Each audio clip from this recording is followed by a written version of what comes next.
안녕하세요. 저는 경기도에서 반찬 가게를 하고 있는 애청자입니다.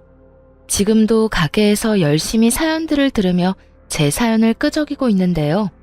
정말 들으면 들을수록 기가 막힌 사연들이 많더라고요.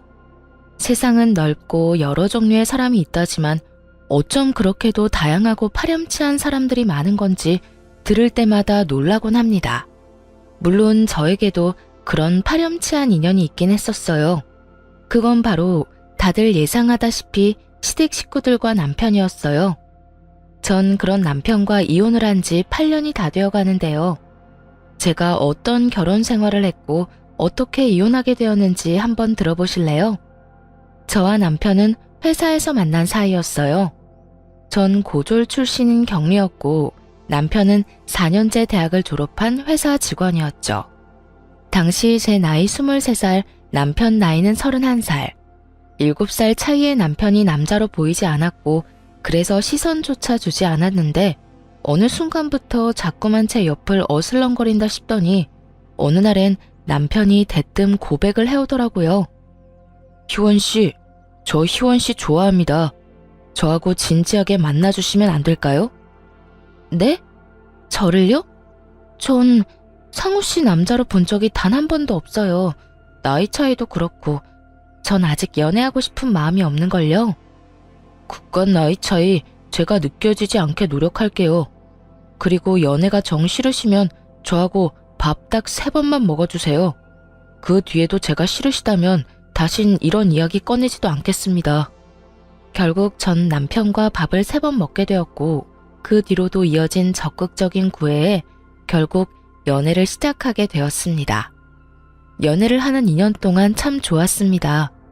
중학교를 졸업할 무렵 사고로 부모님을 잃고 늘 혼자였던 제게 든든한 내 편이 생긴 기분이 들기도 했어요. 남편은 연애하는 내내 저에게 큰 버팀목이 되어주며 끊임없이 저의 행복을 응원해 주었어요. 그런 남편을 보며 이런 사람이 내 남편이 되면 좋겠다고 생각을 했고 그렇게 저흰 결혼까지 하게 되었어요. 결혼 과정이 순탄하진 않았어요. 시댁에선 고아나 다름없는 제가 반가울 리 없었고 전 그런 시댁의 반응이 당연하다고 생각했으니까요. 아들, 아무리 생각해도 이건 아니다.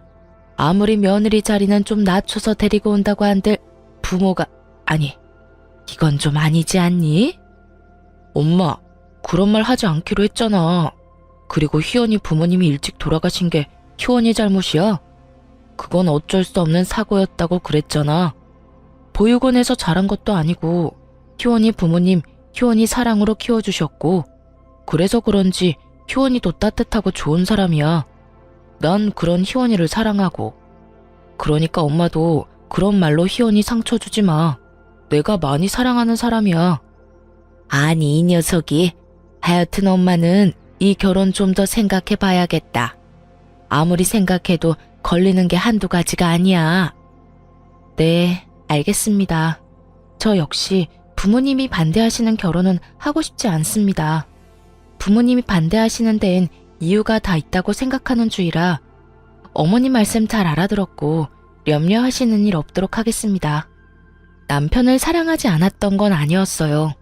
하지만 반대하는 결혼은 저도 싫었던 터라 저 역시 결혼을 하지 않겠다고 했고 저를 도저히 포기할 수 없었던 남편이 시댁과 저를 오가며 끊임없이 노력한 끝에 결혼을 하게 되었습니다. 그렇게까지 반대하던 시댁도 결국엔 허락을 했으니 잘 지낼 수 있을 거라 생각했는데 그건 저의 착각이었어요. 결혼을 하고 난 후 시모는 결혼 허락이 무색할 만큼 저를 홀대하기 시작했어요. 처음엔 그 홀대가 참 무섭더라고요. 드디어 저에게도 가족이 생겼다고 생각하며 정말 친부모님처럼 모시고 살고 싶은 마음이 가득했는데 이런 저의 마음과는 달리 저에게 돌아오는 건 모진 홀대였으니까요. 나이가 어려서 애라도 빨리 가질 거라고 생각했더니 그것도 아니고 널 도대체 어디에다 쓴단 말이니? 고아나 다름없어서 보고 배운 것도 없어. 그렇다고 배우기를 많이 배웠나? 고작 고등학교 겨우 졸업해서 회사 격리나 하던 거 며느리로 받았더니 도무지 영 쓸 데가 있어야지. 내 원. 너 임신하려는 노력은 하고 있는 거지? 혹시나 하는 말인데 신혼생활 어쩌고 하면서 임신 미루고 있는 거면 당장 쫓겨날 줄 알아? 아니에요. 남편도 그렇고 저도 그렇고 임신하려고 노력하고 있어요. 그러니까 조금만 더 기다려주세요. 넌 매번 기다려달라고 하더라. 도대체 언제까지 기다리라는 말인지. 하여튼 난 분명 말했다. 허튼 생각하면 당장 쫓아낼 거라고. 네, 죄송해요. 그 죄송하다는 말도 이젠 지겹다 지겨워. 참 바보 같지 않나요? 쫓겨날 줄 알라는 으름장에도 아무 말도 하지 못하고 도리어 죄송하다고 하는 꼴이 지금 생각하면 참 한심하기 그지없지만 그때 전 힘들게 가지게 된 가족이 너무나도 소중했고 이런 대우는 참으면 안 된다는 걸 알지 못할 정도로 어렸습니다. 거기에다 결혼을 하며 일까지 그만두게 되었으니 저에게 조언을 해줄 사람이 곁에 없었던 것이었죠. 그야말로 단절된 생활 속에 반복되는 홀대. 어느 순간 그 모든 것이 익숙해지던 어느 날 새로운 가족이 생겼어요. 그건 바로 동서였어요. 동서는 저와는 달리 엘리트 코스를 거친 사람이었는데 직장도 좋은 곳이라 시집 오기 전부터 시모의 사랑을 한 몸에 받았죠. 결혼 전부터 예견되어 있던 차별은 동서가 시집을 오고 난 후 더욱 심해졌고 특히 명절날이 되면 저는 서러움에 밤새 울기 일쑤였죠. 저는 명절 전날부터 시댁으로 가 음식부터 시작해서 집안 대청소까지 하느라 몸이 부서질 지경인데 동서는 시집 오고 첫 명절부터 차례 지내기 직전에 와, 밥만 먹고 바로 친정으로 가버리더군요. 돌아가기 전엔 꼭 제가 보란듯이 시모에게 아양을 떨며 용돈 봉투까지 쥐어주면서요. 어머님, 이거 용돈이요. 아끼지 말고 필요하신 데 있으면 쓰세요. 모자라면 또 드릴 테니까요. 어머, 우리 며느리 마음 배포 큰 것 좀 봐라. 네가 맏며느리 자리로 들어왔어야 했는데 어쩌다 저런 물건이 맏며느리로 들어와서는 내가 저 물건 볼 때마다 한숨만 나온다. 에휴. 에이, 너무 그러지 마세요, 어머님. 그래도 형님이 살림은 잘 하시잖아요. 차례 준비도 그렇고 제사 준비도 그렇고 혼자서 척척 얼마나 잘 해내는데요. 그것도 못하면 그게 여자애야. 그거라도 했으니 아직 안 쫓겨나고 내 아들이랑 살 수 있는 게야. 하긴 그래도 저는 그런 형님 덕 보고 있어요. 형님 덕에 저도 명절, 제사 이런 걱정 없이 회사 생활 마음 편히 하고 있고 회사 생활 잘하니 어머님 용돈도 이렇게 많이 드릴 수 있고요. 그러니까 형님 너무 미워하지 마세요. 사람은 저마다 자기 위치, 자기 할 일이 다 있는 거 아니겠어요? 하긴 또 그렇긴 하지. 우리 바쁜 며느리 집안일이나 시킬 수도 없는 노릇이니 말이다. 우리 둘째는 어쩌면 이렇게 머리도 똑똑한지 하나부터 열까지 마음에 안 드는 구석이 없다니까. 누구와는 전혀 다르게 말이야. 어찌됐든 얼른 가보거라. 친정에서 기다리겠어. 어차피 갈 거면서 동서는 얄밉게도 제 눈치를 살피더군요. 형님, 제가 먼저 가도 될까요? 하는 눈빛이 아닌 잘 보고 있지? 너랑 나랑은 달라. 받는 대접부터가 이렇게 다르잖니? 이런 의미가 가득 담긴 눈빛으로요. 찰나의 순간 의기양양한 눈빛으로 저를 살피던 동서는 시모에게 마음에도 없는 소리를 하기 시작하더군요. 그냥 가도 될까요? 그래도 설거지라도 하려고 했는데. 설거지는 무슨? 어디 귀한 손에 물을 묻히려고? 그런 건 다 따로 할 사람이 있으니까 그냥 가거라. 쟤는 친정도 없어서 다 정리하고 손님 맞을 거 다 맡고 집에 가도 되니까. 첫째, 넌 뭘 보고 서 있니? 얼른 정리하고 다음 손님 맞을 준비해야 할 거 아니니? 둘째, 너도 얼른 가보거라. 남은 명절 잘 보내렴. 네, 어머님. 그러면 저 가볼게요. 뻔히 제가 옆에 있는데도 불구하고 제겐 인사 한마디 없이 가버리는 동서와 그런 동서를 버선발로 배웅하는 시모. 저는 점점 지쳐갔고 그런 지친 저에게 유일한 숨 쉴 곳은 남편이었는데 남편 역시 변해가기 시작하더군요.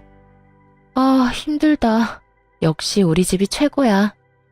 명절을 무사히 보내고 집에 도착한 제가 한 말은 딱 이 말뿐이었어요.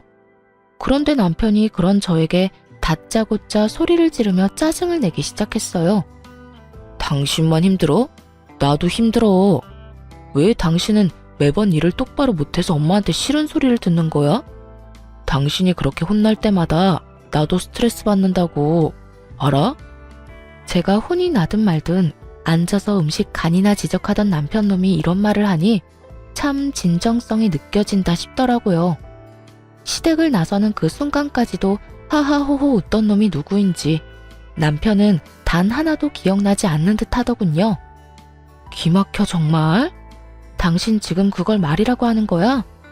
내가 뭘 잘못해서 어머님이 날 혼낸다고 생각해? 어머님은 그냥 내가 숨 쉬는 것 자체가 싫은 분인 건 몰라? 뻔히 다 아는 사람이 왜 짜증이야, 짜증이. 그리고 당신이 힘들면 얼마나 힘들고 스트레스 받으면 얼마나 받는다고. 아깐 입이 귀에 걸려서 하하호호 웃었냐? 정신이 나갔지? 난 당신 집에 가면 미소는커녕 감정이 사라져.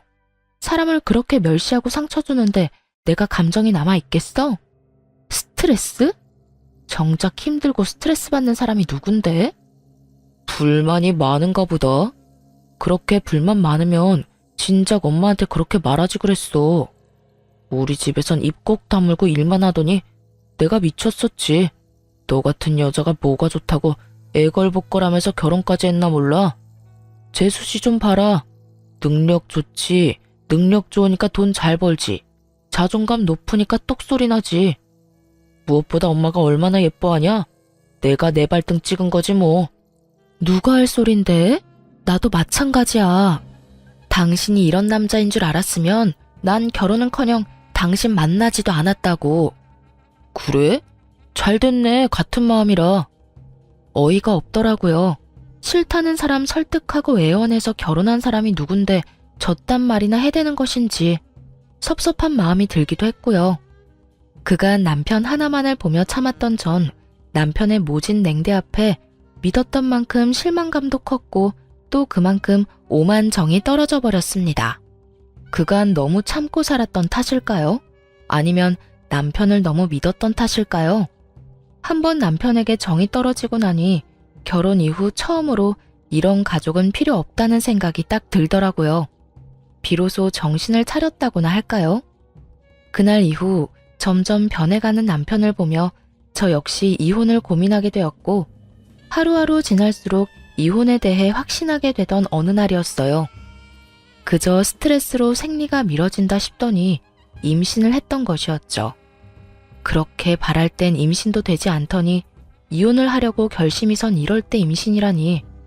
하지만 그런 생각도 잠시 병원에서 아기의 심장 소리를 듣던 그날 저는 이렇게 생각했어요. 드디어 저에게도 진정한 내 가족이 생겼다고. 내가 이 아이를 지켜야겠다고요. 병원을 나서며 전 아이를 위해 가정을 지키기로 했고 남편 역시 제 임신 소식에 정신을 차린 것인지 다시 노력하는 모습을 보여주기 시작했습니다. 여보, 임신한 게 싫은 건 아니지? 표정이 너무 안 좋은데? 뭐? 그런 말이 어딨어. 그냥 몸이 좀 힘들어서 지쳐서 그래. 지금도 이렇게 힘든데 만삭 때는 더 많이 힘들겠지? 아무래도 그렇겠지. 여보, 그땐 내가 미안했어. 나는 당신하고 엄마하고 좀 잘 지냈으면 좋겠는데 그게 내 맘처럼 안 되니까 좀 힘들었어.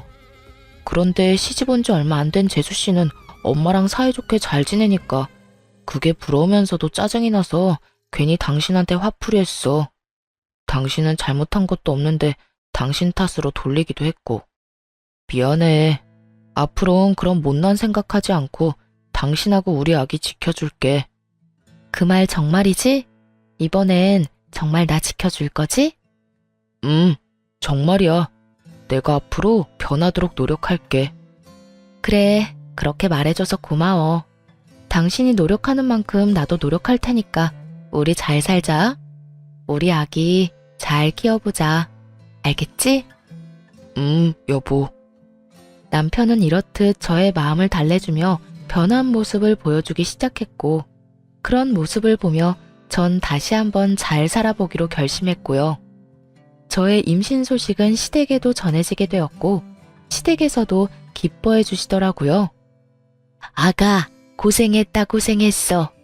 그동안 아기가 안 생겨서 얼마나 걱정했는데 이렇게 떡하니 임신을 다 하고 앞으로 몸 조심해야 한다. 알겠지? 네, 어머님. 감사해요. 시모의 다정한 목소리를 처음 들었다면 여러분은 믿으실까요? 저는 이날을 아직도 잊지 못합니다. 다정하게 아가라고 하며 몸 조심하라고 하던 당부까지도요. 그렇게나 행복했는데 그 행복도 길진 않더라고요. 커리어 때문에 임신은 될 수 있으면 미룬다는 동서가 제 임신 소식을 듣고 덜컥 임신을 해버렸으니까요. 임신이 그렇게나 쉬운 일이라는 걸 저는 그때 처음 알았네요. 하여튼 동서가 임신을 하며 자연스럽게 임산부로서의 대우는 고스란히 동서에게로 가게 되었고, 동서는 아들, 저는 딸을 낳게 되며 차별은 더욱 심해져만 갔습니다. 저를 무시하는 건 어떻게 해서든 참을 수가 있었지만 제 딸마저 차별당하는 모습을 보며 저는 마치 시한폭탄을 품에 품고 사는 사람처럼 아슬아슬한 날들을 보내고 있었죠. 그러던 어느 날 일이 터지고야 말았습니다. 그 당시 시모의 건강이 조금 좋지 않아 저는 자주 시댁에 들리며 먹거리를 해주곤 했었는데, 그날도 마찬가지로 5살 된 딸과 함께 시댁에 간 날이었어요. 한여름 그 더운 날씨에 땀을 뻘뻘 흘리며 음식을 다 해놓고 나니 동서가 아들을 데리고 시댁으로 들어오더라고요. 조카는 자연스럽게 시모의 곁에서 놀기 시작했고, 동서 역시 자연스럽게 주방으로 들어오더니 늘 그렇듯 저에게 시비를 걸며 음식을 챙기기 시작하더군요. 어머, 반찬 많이 했네. 나 좀 가지고 가도 되죠? 마음대로 해. 어차피 반찬 가지러 왔으면서 묻기는 왜 물어? 예의상 묻는 거죠. 친정에서 예의를 가장 중시하며 저를 키워주셨거든요. 아, 친정 이야기하면 형님이 좀 서글퍼지려나? 그냥 예의를 중시하며 컸다. 이 정도로 마무리하죠. 하여튼 형님, 다른 건 몰라도 음식 솜씨는 정말 인정이에요. 요즘엔 다른 반찬엔 손도 안 간다니까요? 그래서 하는 말인데 집에서 놀지 말고 반찬 가게라도 해보는 건 어때요? 가게 차릴 돈 없으면 내가 빌려줄 수도 있고요. 아, 이자는 은행 이자만 받을게요, 특별히. 다른 날에도 시비를 걸어오곤 했지만 이날은 무슨 작정이라도 한 사람처럼 돌아가신 부모님까지 들먹이며 싸움을 걸어오는데 정말 도저히 참을 수가 없는 지경이었어요. 그렇게 동서의 시비에 한마디 하려는 순간 거실에서 조카의 울음소리가 들리기 시작했어요. 저와 동서는 동시에 거실로 뛰쳐나갔고, 울고 있는 조카를 뒤로 한 채 시모는 제 딸아이의 팔을 잡고 얼굴에 손가락질을 하며 고함을 치고 있었어요. 이 개집애가 어디서 귀한 우리 손주를 밀어? 너 같은 건 맞아야 정신 차리지. 똑바로 서. 시모는 인정사정 볼 것 없이 손을 올렸고, 그 순간 눈이 돌아버린 저는 시모를 밀쳐버리고 울고 있는 딸을 안아 올렸어요. 어머님, 말로 하면 되지 왜 손을 올려요? 맞을만 하니까 때렸다. 이 개집애가 글쎄 우리 귀한 손자를 밀쳐서 넘어졌잖니. 딸, 정말 네가 그랬어? 정말 네가 밀었어? 아니야, 난 안 밀었어. 난 그냥 뒤에 서 있었는데 혼자 넘어졌어. 혼자 장난감 밟고 넘어졌어. 딸아이는 울면서 저에게 사실을 전했고, 그 사실을 뒷받침해주듯 바닥에 망가진 장난감이 떨어져 있더군요. 어머님, 사실 여부는 확인하고 애를 잡든가 했었어야죠. 아니라고 하잖아요. 아니 형님, 해도 너무하네. 아무리 자기 딸이라고 해도 그 말을 다 믿는 거예요? 누가 봐도 거짓말하는 거잖아요. 동서 눈엔 저기 다 망가진 장난감 안 보여? 동서 아들 발밑에 떡하니 있네. 아들이 울고불고 난리치니까 눈이 멀었니? 장님이 돼버렸어. 상황 파악 못하고 소리 질러대지 말고 그 입 다물어. 진짜 눈알 돌아버리게 화난 사람은 지금 따로 있으니까. 처음이었습니다. 시모에게 그렇게 큰 소리를 친 것도, 동서에게 그렇게 거친 말로 화를 낸 것도요. 이런 저의 반응에 놀란 두 사람은 제 말에 반박하고 싶어 머리를 굴리는 듯 했지만, 이렇다 할 말이 생각나지 않는지 저의 아픈 곳인 부모님을 들먹이며 제 속을 긁기 시작했어요. 어머 형님, 무슨 말을 그렇게 거칠게 하세요? 몰상식하게 눈알이 뭐예요, 눈알이? 그러게나 말이다. 이래서 내가 고아 며느리는 싫다고 했던 게야. 부모님 다 돌아가시고 뭘 보고 배웠겠어? 지금도 봐라. 어른 앞에서 소리나 버럭버럭 질러대고 손아래 동서한테 그딴 저급한 말이나 짓거려대고. 그러는 어머님은 얼마나 가정교육을 잘 받았길래 저한테 그렇게 하는 건데요? 말끝마다 고아 타령은 기본에 만날 때마다 사람 차별하는 그거. 그게 정말 몰상식하고 저급한 행동이란 거 모르세요? 그리고 동서도 그래. 내가 그래도 손윗사람인데 몰상식? 말이 거칠어? 내가 오죽했으면 동서한테 그런 말까지 했을까? 제발 본인 행동이나 잘하고 남 행동 지적해. 알겠어? 저는 그간 쌓였던 울분을 토해내듯 화를 냈고, 그런 제 모습에 동서는 욕을 섞어가며 화를 내더라고요. 내가 뭘 어떻게 했다고 이래라 저래라야? 그러는 네 행동이나 똑바로 해. 사회에서 만나면 눈도 못 마주치련 그래도 형님이라고 형님 대접해줬더니 뭐? 내 행동이나 똑바로 하라고? 어디서 꼴 같지도 않게 고아가 행동 지적이야. 연? 보아하니 욕이 들어먹고 싶어서 안달한 것 같으니까 소원대로 해줄게. 야 이년아, 내가 고아인데 네가 보태준 거라도 있어?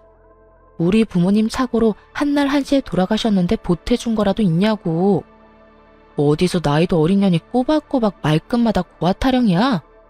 네 잘난 부모가 그렇게 가르쳤니? 그렇지 않고서야 배웠다는 년이 말끝마다 남의 상처 후벼 파는 짓을 아무렇지 않게 할 수가 있어? 뭐라고? 너 지금 말 다 했어? 꼭 할 말 없는 사람들이 그런 말 하더라. 말 다 했냐고 말이야.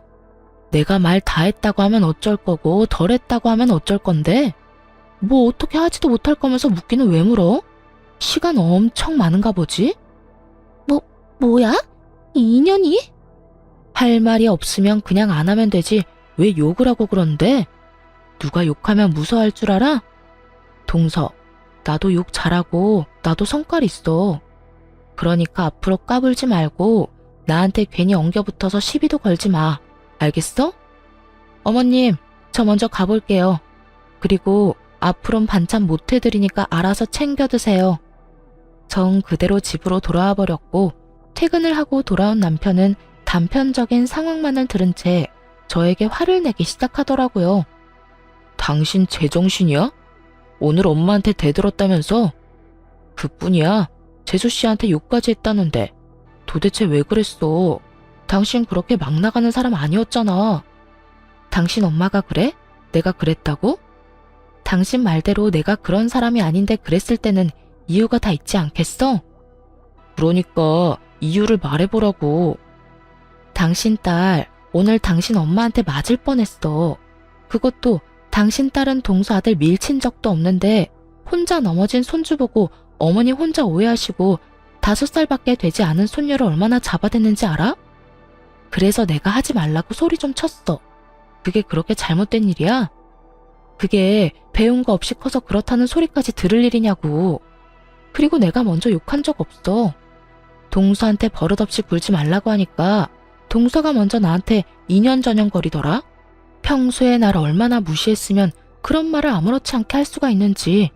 아, 나보고 고하라고도 하더라. 내가 그 말 듣고 참고만 있었어야 했어? 제 말을 들은 남편은 충격이 큰 듯 아무 말도 하지 못하고 있더라고요. 그도 그런 것이 은연중에 제가 무시를 당한다는 것은 알고 있었지만 이렇게 심한 모욕까지 당하고 있다는 것은 알지 못했던 터라 더욱 놀란 듯 했어요. 남편은 어찌되었든 시모에게 함부로 한 저에게 화가 난 것은 맞지만 동서의 행동과 시모가 딸에게 한 행동만큼은 절대로 그냥 넘기지 않겠다고 하며 화를 내더군요. 남편은 시모에게 전화를 했고 남편의 닥달에 화가 난 시모의 목소리가 저에게까지 들려오더라고요.